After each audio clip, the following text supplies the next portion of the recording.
Assalamualaikum. Selamat pagi anak-anak. Selamat bertemu kembali dengan pelajaran IPA bersama Ibu Sri Rahayu. Pada kesempatan ini kita akan belajar tentang listrik bagian 2 atau submaterinya rangkaian listrik. Materi ini merupakan materi muatan pelajaran IPA kelas 6 semester 1. Kalian siap? Kita mulai bersama-sama. Apa itu rangkaian listrik anak-anak? Ya, rangkaian listrik itu beberapa alat listrik yang saling disambungkan. Kita lihat gambar ini anak-anak. Di dalam gambar ini ada alat listriknya berupa bola lampu, kemudian kabel dan baterai. Jadi di sini ada 3 macam alat listrik. Nah, alat-alat listrik yang saling dihubungkan seperti ini dinamakan rangkaian listrik.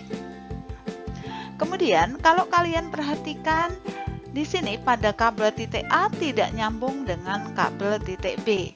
Nah, karena pada rangkaian ini ada yang tidak nyambung atau ada yang tidak terhubungkan, maka ini dinamakan rangkaian terbuka. Kalau kamu perhatikan di sini, karena rangkaiannya terbuka, maka lampu dalam keadaan tidak menyala atau padam.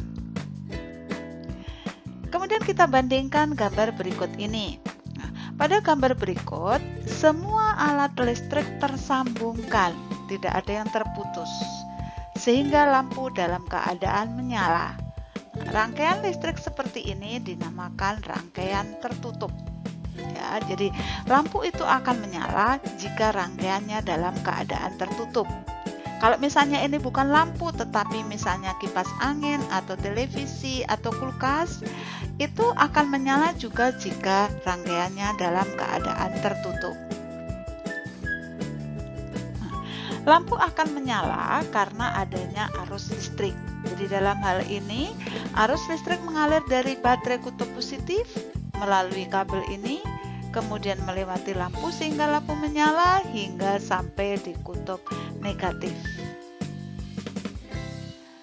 Oke, jadi rangkaian listrik itu beberapa alat listrik yang saling disambungkan. Kemudian pada rangkaian listrik yang tertutup seperti inilah arus listrik itu akan mengalir. Kita lanjutkan macam-macam rangkaian listrik. Kita mulai dari gambar ini dulu anak-anak. Nah, ini adalah lambang dari lampu atau seperti ini juga boleh ya. Nah, jadi misalnya pada rangkaian seperti ini, di sini ada 2 buah lampu, kemudian ada baterai. Boleh rangkaian seperti itu digambar menjadi seperti ini. Ini juga maksudnya adalah lambang dari lampu, kemudian ini lambang dari baterai atau power. Boleh juga digambar menjadi seperti ini ya, jadi sama maksudnya. Nah, kalau kamu perhatikan di sini antara lampu 1 dengan lampu 2 itu disusun berurutan. Nah, rangkaian seperti ini namanya rangkaian seri. Apa cirinya rangkaian seri anak-anak? Yang pertama, lampunya disusun berurutan. Kalau kita bandingkan dengan rangkaian paralel, nyala lampunya lebih redup. Kemudian, jika lampu disusun seperti ini, maka kalau lampu 1 ini padam, maka lampu 2 juga akan ikut padam. Sebaliknya, kalau lampu 2 menyala, lampu 1 juga akan menyala. Atau bisa kita katakan sehidup semati. Nah, pada rangkaian ini kabelnya tidak ada bercabang. Ya, inilah rangkaian seri. Kita lanjutkan dengan lampu jika disusun secara paralel. Coba kalian perhatikan gambar ini. Sama-sama menggunakan 2 lampu dengan yang tadi. Cuma ini disusunnya dari baterai sini dihubungkan dengan kabel, lalu di sini ada percabangan. Ya, ada yang menuju ke lampu yang bawah, ada yang menuju ke lampu atas. Nah, lampu yang disusun seperti ini dinamakan lampu rangkaian paralel. Ya, boleh juga digambar seperti ini. Ya, boleh dengan menggunakan lambang, boleh juga seperti ini dengan menggunakan lambang ini. Nah, apa cirinya rangkaian paralel anak-anak? Nah, lampu disusun secara sejajar. Kalau ini ditarik garis ke sana, ini juga ke sana, maka ketemu garis sejajar. Kemudian kalau kita bandingkan dengan rangkaian seri, nyala lampu pada rangkaian paralel itu lebih terang. Di samping itu, karena di sini ada percabangan seperti ini, maka arus bisa mengalir melalui kabel ini ke sini, bisa juga ke sini melalui kabel ini. Sehingga jika lampu satu ini padam, maka lampu yang kedua bisa tetap nyala. Atau sebaliknya, jika lampu yang kedua ini padam, lampu yang satu ini bisa tetap nyala. Nah, itu ciri rangkaian paralel. Nah, di sini ada percabangan, jangan lupa. Sekarang kita perhatikan rangkaian ini anak-anak. Di sini ada 2 buah baterai dan 5 buah lampu, serta ini maksudnya adalah gambar saklar. Ada 2 saklar. Kalian perhatikan.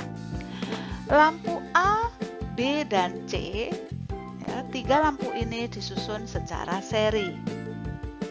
Kemudian lampu D dan E juga disusun secara seri. Tapi kalau kita bandingkan lampu ABC dibandingkan dengan lampu DE itu dihubungkan secara paralel. Jadi dalam hal ini ada rangkaian serinya, tapi yang seri ini dengan yang seri ini itu diparalel. Maka ini namanya rangkaian campuran. Pada rangkaian ini, jika lampu A padam, maka lampu B dan C juga akan ikut padam. Jika lampu B yang padam, lampu A dan C juga akan ikut padam. Jika lampu C yang padam, lampu A dan B juga ikut padam, tetapi DE masih bisa menyala. Nah, begitu juga lampu D dengan E. Jika lampu D padam, E otomatis juga ikut padam. Tapi jika D nyala, E nyala, A, B, C bisa saja padam, bisa juga menyala. Oke, nah jika dalam satu rangkaian ada seri dan paralelnya, maka dinamakan rangkaian campuran.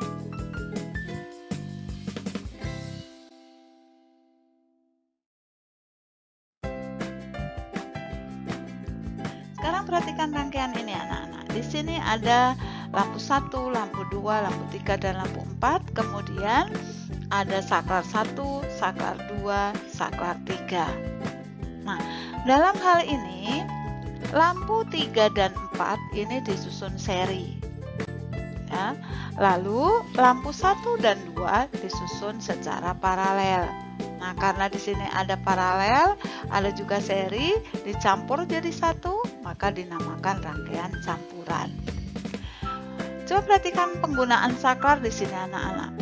Jika saklar 1 ini ditutup, saklar 2 ditutup, saklar 3 juga ditutup, atau semua saklar ditutup, maka semua lampu akan menyala.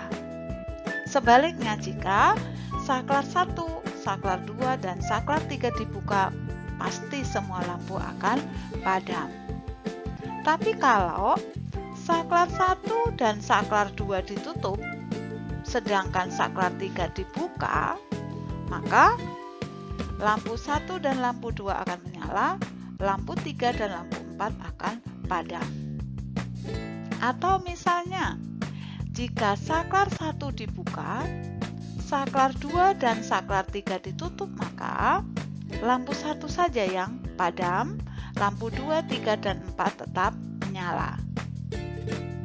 Atau misalnya, yang saklar 1 dan saklar 2 dibuka, sementara saklar 3 ditutup, maka lampu 1 dan lampu 2 akan padam, lampu 3 dan lampu 4 akan tetap menyala. Nah, beberapa alat listrik di rumah kalian mungkin ada beberapa yang di seri seperti ini, tapi juga ada yang di paralel. Misalnya, kalau ini bukan lampu, misalnya ini mesin cuci, ini TV. Nah, mesin cuci nyala, TV juga bisa nyala bareng. Tetapi ketika nyucinya selesai, mama mau nonton TV, TV masih bisa nyala. Maka antara mesin cuci dengan TV itu berarti dirangkai secara paralel. Kita lanjutkan pembahasan tentang konduktor dan isolator listrik. Oke, lihatlah rangkaian ini anak-anak. Kira-kira benda apa saja yang bisa kita gunakan untuk menghubungkan kabel di titik A dengan kabel di titik B sehingga lampu ini menyala? Kalau misalkan Ibu sediakan benda-benda berikut ini. Ada stik es krim, ada penggaris plastik, ada skrup, ada sendok dan garpu stainless, kemudian ada klip kertas, ada paku, ada penghapus pensil, kemudian ada peniti. Kira-kira benda nomor berapa saja yang bisa digunakan untuk menghubungkan titik A dengan titik B, anak-anak? Ya benar, ini sudah kalian coba kan pada pertemuan yang lalu? Oke, yang bisa digunakan untuk menghubungkan titik A dengan titik B sehingga lampu menyala adalah nomor 3, 4, 6, 8, dan nomor 9. Kira-kira kenapa nomor-nomor tersebut bisa digunakan untuk menghubungkan titik A dengan titik B sehingga lampunya menyala, anak-anak? Ya, karena benda-benda tersebut terbuat dari bahan logam. Nah, benda yang bisa digunakan untuk menghubungkan titik A dengan titik B sehingga lampu menyala, berarti benda tersebut bisa mengantarkan arus listrik atau dinamakan benda konduktor. Sedangkan benda-benda yang jika digunakan untuk menghubungkan titik A dengan titik B lampu tetap padam, berarti benda tersebut tidak dapat mengantarkan arus listrik. Maka benda itu dinamakan benda isolator. Nah, biasanya konduktor listrik itu dibuat dari bahan tembaga, besi, baja, kuningan, stainless steel, air, dan lain-lain. Namun, di antara bahan-bahan ini yang merupakan konduktor listrik paling baik adalah tembaga. Itulah makanya kenapa kabel listrik itu dibuat dari tembaga. Kemudian pada alat-alat rumah tangga misalnya setrika, solder, dan sebagainya, dia juga dilengkapi isolator listrik untuk kita memegang supaya tidak setrum. Nah, isolator listrik bisa dibuat dari bahan karet, plastik, ya, atau kaca. Untuk kain dan kayu ini harus dalam keadaan kering, karena air itu konduktor listrik. Demikian tadi anak-anak pembahasan kita tentang rangkaian listrik dan konduktor isolator listrik. Selamat belajar anak-anak, semoga sukses. Sampai bertemu kembali di materi berikutnya.